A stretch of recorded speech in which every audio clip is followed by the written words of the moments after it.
You know those childlike questions when a child or a curious person meets somebody from a different country they've never met before?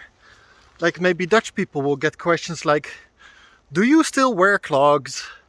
Do you eat cheese all the time? Is everybody surrounded by tulips? And Americans might get, are you all gun owners? Do all cops eat donuts? You know, those stereotypical questions. And people might be curious but afraid to ask, are there still people in Sweden that believe in Odin, Thor, Freya, Loki, and all the Nordic gods? This video I will be exploring that because I was curious myself. I did an in-depth investigation on the internet to find out the answers, and now I'm gonna share them with you. Yes, some of you might know that Odin, Thor, Freya, Loki, all the ones that you mostly recognize nowadays from the Marvel movies, are actually part of a real religion that used to be practiced a lot in Scandinavia and Germanic countries. Now, you might ask yourself, before they got turned into superheroes, do they actually still exist as a religion? Do people in Scandinavia still practice believing in Odin, Thor, Loki, Freya, Heimdall and the Valkyries and Valhalla and all those stuff? They are very much associated with the Vikings, and as you all know, the Vikings come mostly from Norway, Denmark, Sweden and parts of Finland as well. And this religion was practiced between the year 800 and 1200. In the year 1200 it actually got banned by Christianity. Christianity came to Scandinavia and they banned the practice of this religion. There's a lot of religions, as we all know. The religion of Thor, Odin and all those gods never really had a name. And when the Christians came, the Scandinavian people just called it the old ways. Yes, there are people still practicing the old ways, but now they actually have given it a name. There is several names for it, but the name they use themselves while practicing is Asatro here in Sweden. It is also called by some other names like paganism, heathenism and Odinism. I'm gonna refer to this religion by the name that they use themselves, which is Asatro. Now, something really interesting happened. When Christians came to Scandinavia and decided that Asatro was no longer allowed to be practiced and actually outlawed the practice of it, it never really went away. You can never really ban a religion. People are going to hold on to their original religions. And people here in Scandinavia have held on to it for a very long time. But mind you, in very small numbers. In 2016, Asatro actually got reinstated as an official religion here in Scandinavia. So between the years of 1200 and 2016, Asatro was actually, kind of underground. Nobody was practicing it together or really officially. Of course, the ban on the religion has lifted long ago, but only real recognition for it came back in 2016. Back then it was just a small group of people, like around 500 people that were fighting for the religion to come back. But once it got officially recognized, there were suddenly, within a year, 50,000 people that became a member.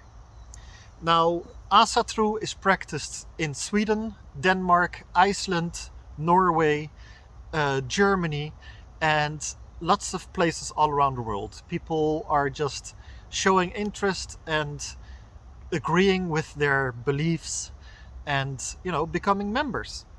Now, Asatro is an old natural religion where people sympathize with ancestors, nature, animals, family. Those are all things very important in this religion. Yes, they still perform sacrifices, but those sacrifices nowadays are more like sacrifices of fruit, vegetables, grains, wheat, seeds, all that kind of stuff. They of course no longer sacrifice animals or people. Luckily. I think they would have had a hard time being, recognized as real religion if they were still sacrificing animals and people. Now, I couldn't find any information on how many members follow Asatro today. It was hard to come by that information because it's still quite a small religion at the moment. But I think it speaks a lot that within the first year of it being an officially recognized religion here in Sweden, that they got 50,000 members. I think that shows that a lot of people were practicing this religion by themselves in secret, or just, maybe not in secret, but not doing it in groups. And that is still a big part of this religion. So this religion doesn't have a lot of rules. You don't have to perform certain tasks every day. You don't have to do prayer. You don't have to go to church every Sunday, or there are very little rules. They mostly ask to respect their way of life, and if you become a member, they ask you to let go of other religions and follow theirs instead. They mostly respect nature, animals, and other people. Family is a big thing. Supporting your family is maybe the most important thing in this religion. Now that brings me to another thing. A lot of you might have the burning question in your mind. Do they still believe in Valhalla? Yes, they do. Now it is very widely known that only warriors go to Valhalla that have died in battle. But nowadays it isn't that normal anymore for people to go out and plunder, or to be part of a war. Most people are just at home living their lives. Today's practitioners of Asatro have assumed that the reasons for going to Valhalla has also changed. They asked themselves, why did the Vikings go out and plunder? Well, of course, this was to take care of their families. They wanted their families to be rich, have food, to be able to buy food and drink and housing and all that kind of stuff. They took that into the modern times, and they said everybody that does something for their fellow human, and especially their family, is welcome into Valhalla. So if you are a nurse, a doctor, a soldier, or you work for the rescue department, the fire department, ambulance, police, if you during your life devote a part of your time to helping others, then you are welcome in Valhalla, because that is what it was about. Dying in battle was because you were trying to take care of your family, and that is translated today into taking care of your fellow human, and especially your family. So if you're a good person, respect nature, take care of other humans, you have a place in Valhalla. You might ask yourself, what do they base their religion on? Like Christianity has the Bible and Islam has the Quran. What do those followers base their religion on? Well, it's difficult for them, because there isn't a lot of material left from the original practitioners of the religion. A lot of it got destroyed by Christianity, sadly. They have to read the text that Christians wrote about their religion. And of course, Christians back then, when they were writing these texts, were very biased. against Asatro. So where the Christians often wrote negatively about Asatro, nowadays they have to read those texts and try to figure out what actually was the case before the Christians were writing about it. Now there are a couple of texts that still survived pretty well, which they use the most to base their religion on. These are the Poetiska Eddan, the Islandska Sagorna, Kvadet om Beowulf. Now, these aren't the only texts they use, but these are the main ones that they will tell you about if you ask them. I have actually found their website. It was not easy to find, but yes, Asatro has a website where you can actually find more information. The website does have an English version, but the Swedish version does have a lot more information than the English one does. For instance, the English version doesn't tell you what texts they read and follow, but the Swedish one does. I think it's really impressive that people have been practicing this religion for 1,000 years, from the time it got banned to 2016 when it was, seen as an official religion again. People have been practicing this religion for 1,000 years by themselves, like giving it from parents to children, and some people finding it anew, all in the background of normal life. And I think that's quite impressive, which means that actually it is a lot more true and honest to the original religion than you would think. Because back in the time of the Vikings, they didn't always have churches or buildings to practice a religion in.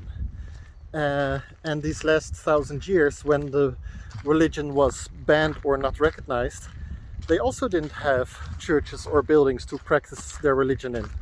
Since it got officially recognized, they're now actually building some temples. So I know of two. There is one in Denmark and one in Iceland that they have started building in 2016.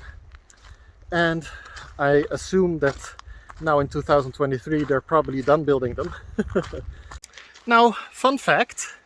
I'm sorry, I'm gonna have to speak a little bit of Swedish now, but Asatro actually has still a lot of things in the modern day, including 4 days of the week. The Swedish names of those days actually go back to Asatro. Tuesday, Wednesday, Thursday and Friday.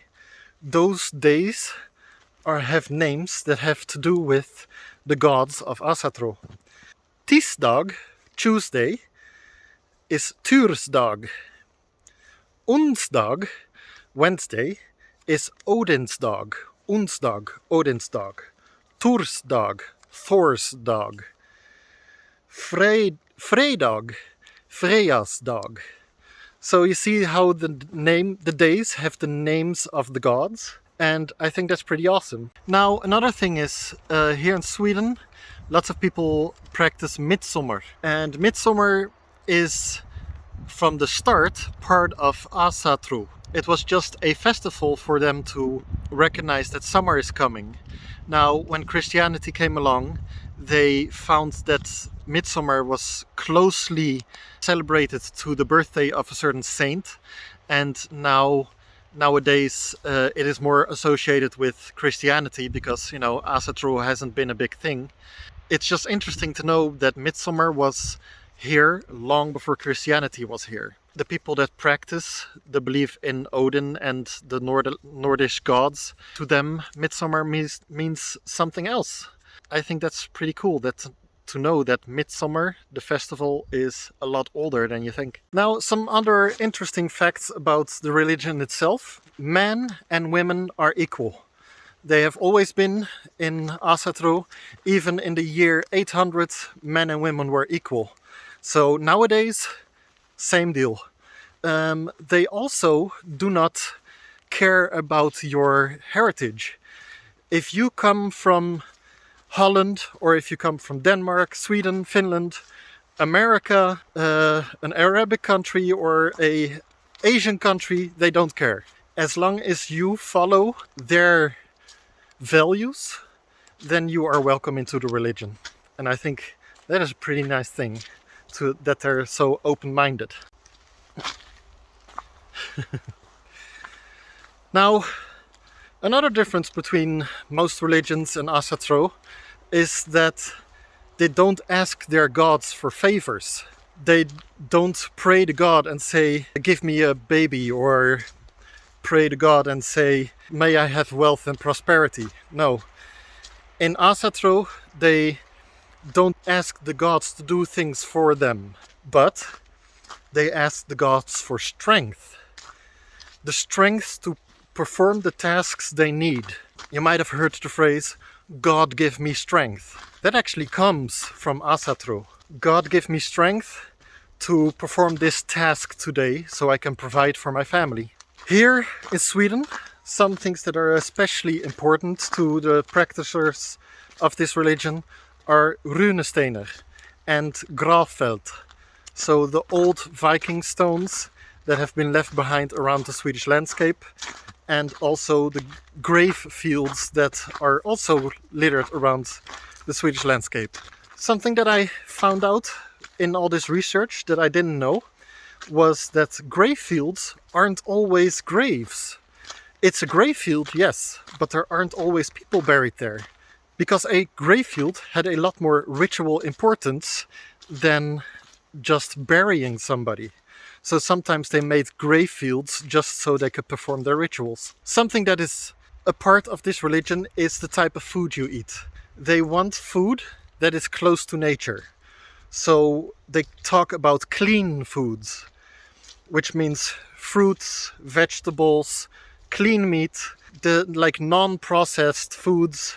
The balance with nature is very important. So if you can take of nature what you need without hurting nature, that is what they like. That is the kind of food that you need to eat. Which nowadays is actually a really good thing, because nowadays lots of people are eating organic foods. And organic foods is actually precisely what falls into the Asatro religion. Eat organic foods, treat nature with respect, and that's the kind of clean food that they're talking about. Let's finally get to the subject of sacrifices. Now with sacrifice, they, as I said earlier, they do not any longer sacrifice animals or people, but they are sacrificing foods. They gather at locations, usually around rune stones or grave fields. When they gather there, they perform sacrifices. They ask you to bring clean foods to sacrifice to nature and the gods. If they have a conflict going and they need some kind of strength for that conflict, they might sacrifice to Thor. Do they need wisdom? They might sacrifice to Odin. Do they need love? They might sacrifice to Freya. Each person at one of these meetings where they do sacrifices brings their own food that must decay in nature. They cannot bring food that is bad for nature because they're leaving it there. And they will leave the sacrifice for the gods to take in nature. They will sacrifice to the god that they think will help them in life. So the original question was, do people of Sweden still believe in Odin, Thor, Loki? Yes, some of them do. In 2016 there was 50,000 of them, and that was when the religion was just reinstated as an official religion. There's a lot of people joining the religion. More and more followers are making themselves known, but there is still a lot of people that practice this religion, kind of in secret, because most of society is kind of Christian now, and they still are afraid to show themselves. But I think it's very interesting. To me, it sounds like a pretty good religion. Now, something to keep in mind, it isn't really the original religion that it was 1,000 years ago. It is a new modern restart of the religion. Because, and why do I say that? That's because the religion has barely been practiced for 1,000 years, and now they're kind of restarting it. And they've lost so much of the original knowledge. There is so little left about their religion. They can't read up on what their ancestors were actually doing with this religion. So with so little knowledge, you can't really call it the original religion. Therefore, it's a new modern interpretation. Now, I know some of you are gonna ask what I believe, and I choose not to answer that. Now, if you listened during the entire video, you know that I just learned of this religion still being a thing. So obviously I don't follow this religion.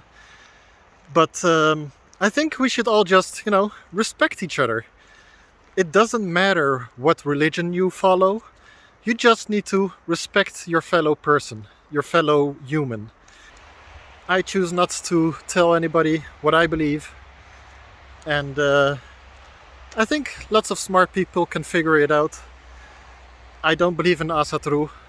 That one is, easy to tell during this video. But I am fascinated about their history and their beliefs. So respect each other, respect me, and I'll respect you. And see you all in the next video. Please like and subscribe. And if you want to support us or just want something that Lihao has made, you can buy this little notebook, Look for Stars. The links are in the description, all on Amazon, and you can buy them. See, you can make some beautiful notes in there. The video that just popped up, that one is, according to YouTube, something you will like. So try looking at that one. See you all later. Bye.